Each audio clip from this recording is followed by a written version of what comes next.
first check downloadable, and I like to only check so modular and low poly, because actually let's not use that, let's just use modular. And we have a lot of options here. We have a nice medieval castle.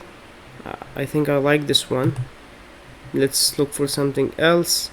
We have more pipes, and we have more castles. If you see something you like, let me know and we can build it. So this castle, I think it's using I hope it's not using a texture, or like not too big. Oh, okay, that's weird. I don't see the controls which would show me the things here, so I will follow, like, and download. I will download it in the original format, and let's build. Oh, this is a big mistake. The file is almost 500 megabytes. It's probably too detailed, or using like very high quality textures. Let's look for something else. Okay, let's check the new one. Okay, this is more manageable. It's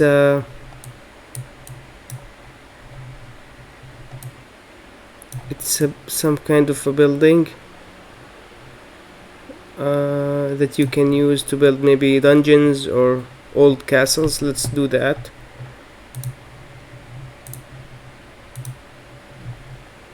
And it's in blend format, which is really nice. That means it was built in Blender from scratch, which will make our job easier.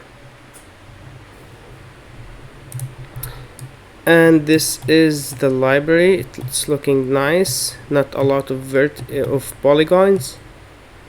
It's probably optimized. So this is the most basic wall, and as you can see, it's only 10 triangles, which is fantastic news. I'm not sure what is this weird piece is supposed to do, but here we have oh, and the back is like some other kind of texture, which is nice. I think you can use it like on, if you use it on this side, you can have it as brick. If you use it on the other side, it's like wood, which is fantastic. So we have stairs as well. This one is very steep, not sure if it's safe, but at least we have 3 variations of stairs. We can maybe create like big dungeons or big homes with it. So let's create this one like we always do, and let's move it to another. Oh, and they even helped us and put it inside a group, which is really nice. Like, this library is basically finished. We just need to add anchors. I think we hit a treasure here. So let's move this one. Okay, where is it? Where is it?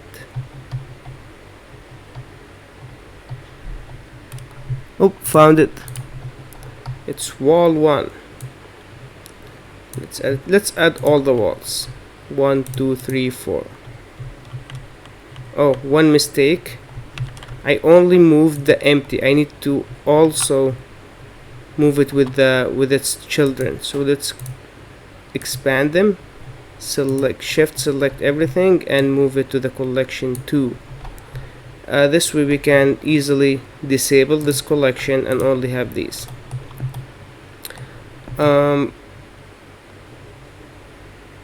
Okay, so let's keep the floor with it. I don't think that's a big deal. And let's add some anchors. We would add the anchors. Okay, so the way that this library is built, so that this wall is too big for this door thing, like gateway, but we compensate for this loss with these parts. So we need to add an anchor on this side and maybe an anchor on this side. Same for this door. We need an anchor here in the void between these two columns, and an anchor on each side. So having said that, we need two anchors on one side. So let's add that. Normally we would okay, let's go into, no, not this, modeling. Yep, we would go here, Shift S, cursor to selected, and that would place it in the center. But we kinda know like we need two, and it's not exactly in the center. So let's bring one part, like maybe let's create, sorry, let's bring this one. It's called, weirdly called, arcade. Why is it called arcade?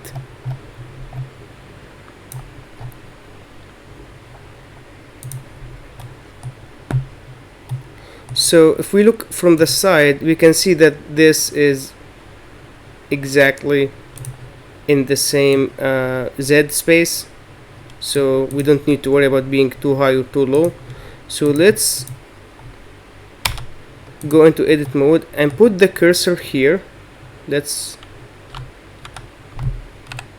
do some hacking here, and here we see that the cursor is in the middle of this, so it's exactly where we want it here, but it's not exactly as we want it here. Like the Y value is different, and probably the X value, yeah, and the X value is different. So we just need the Z value. So we go to view, and the 3D cursor here tells us where this point is, and in the Z space it's in 5. So we copy 5 and we put the cursor here. Now we want to move it up, so we just go here from 3 and paste 5. Now it's where we want our first anchor to be. So we add an arrow.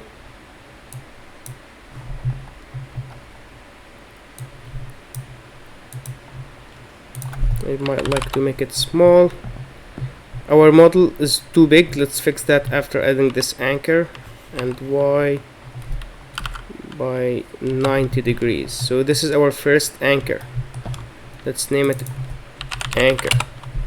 Let's add the other one here. Now we only want to fix the Y, like this one. We can copy that from here because we want to stick it to this one. It's in 2. The value is 2.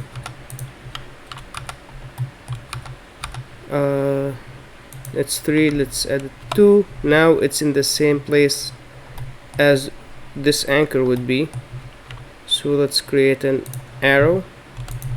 0.25 or Y 90. Now this anchor on this side would be here.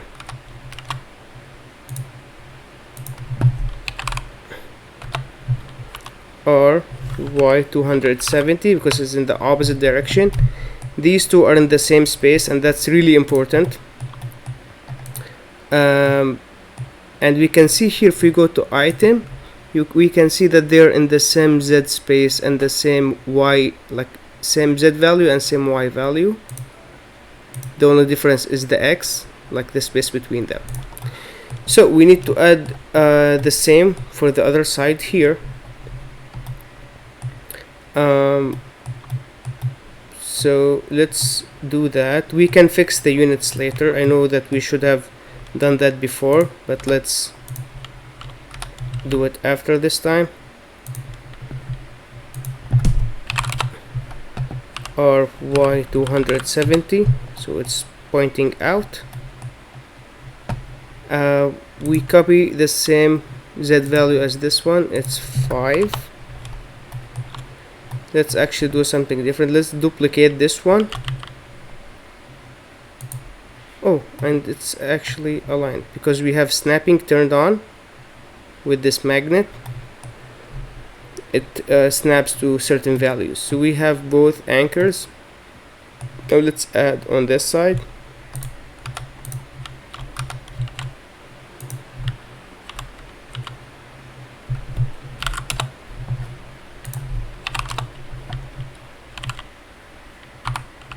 GZ and this one here. Awesome. On this side, arrow 125 RX 270. We move it down so it's 2 and they're on the same vertical coordinates. And we have all our sides anchors ready. So maybe like inside you can hang lights or lanterns or whatever. We need one anchor on the top.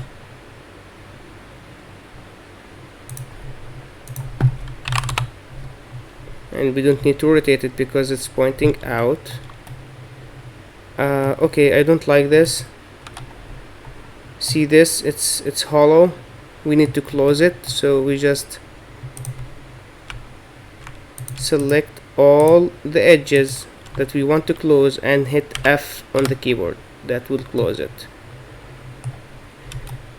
Okay, so we need more anchors for the floor. So here it's a little bit different. We just need it to be on this side.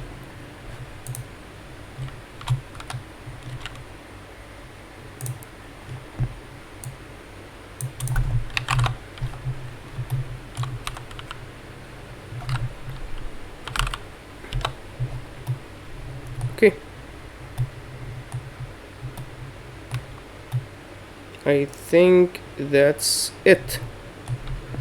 So let's save. I will save the file, and now let's just fix the scale. We need to do the same, like more anchors for these, with the difference that this one will need only one anchor on each side, and this one will need one anchor on each side. This one will stick to the top anchors, and this one or similar parts will stick to the anchors on the bottom. Let's fix the scale. Okay, so right now it's 2 units in width, which is too much, and it's almost, yeah, it is 6 units in height, which is too big.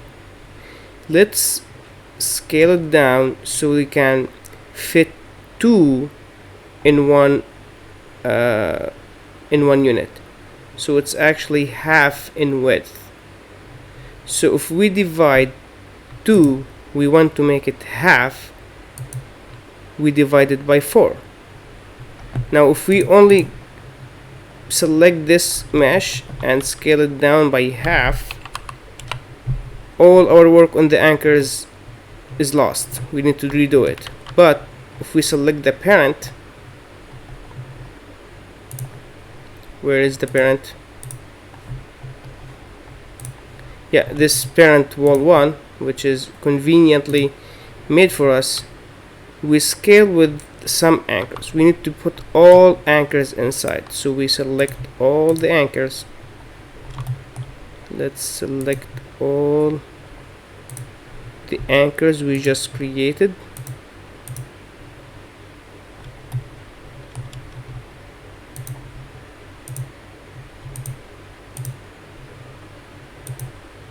It's okay, we selected the wall, we can deselect it again, and we have anchor here, and that's it. So once we have all the anchors selected, we select the wall 1 parent, which is this one here, we can select it from here or we can select it from here. Both work. We make sure that it's the yellow and not the orange one, and we hit Control P. We select object. Now every anchor is inside this group. We just need to name them anchors.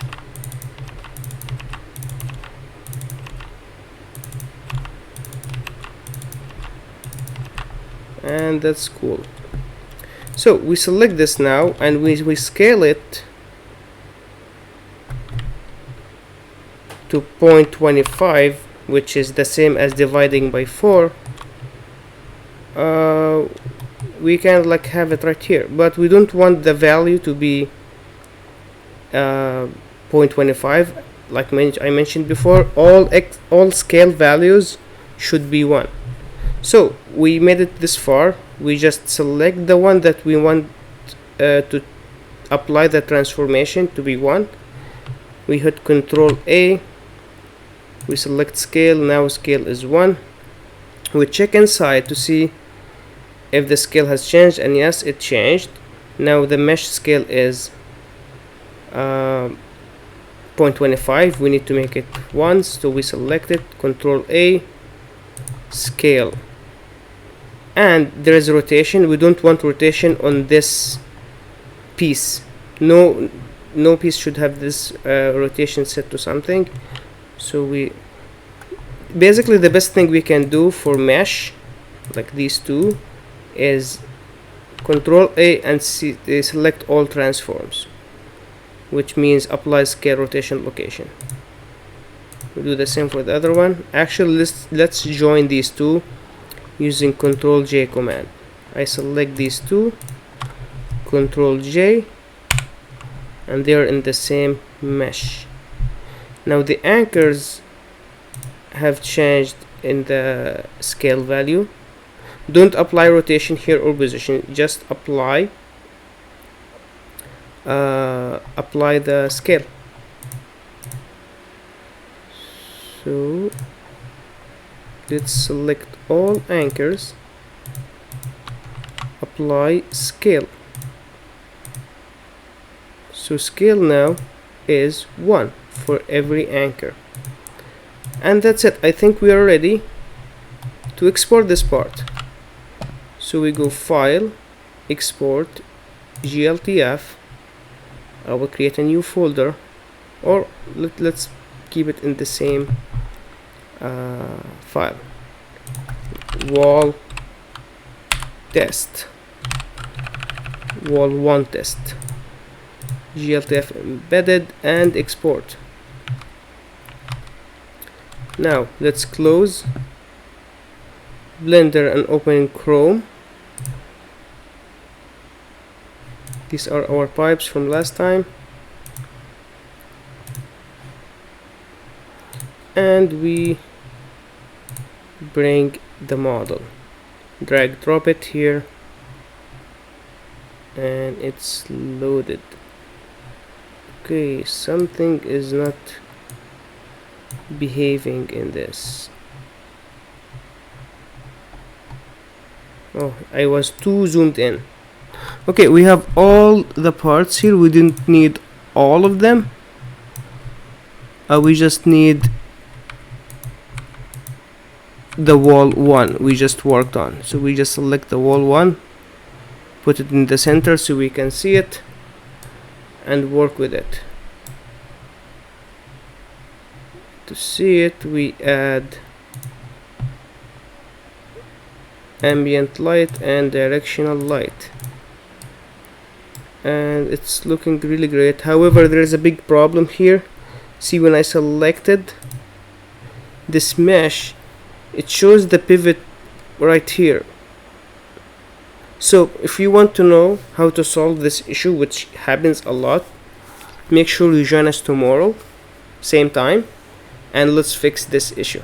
And after that we can repeat all the same steps to all the other parts, and maybe some one of you will step up and take care of this library after that.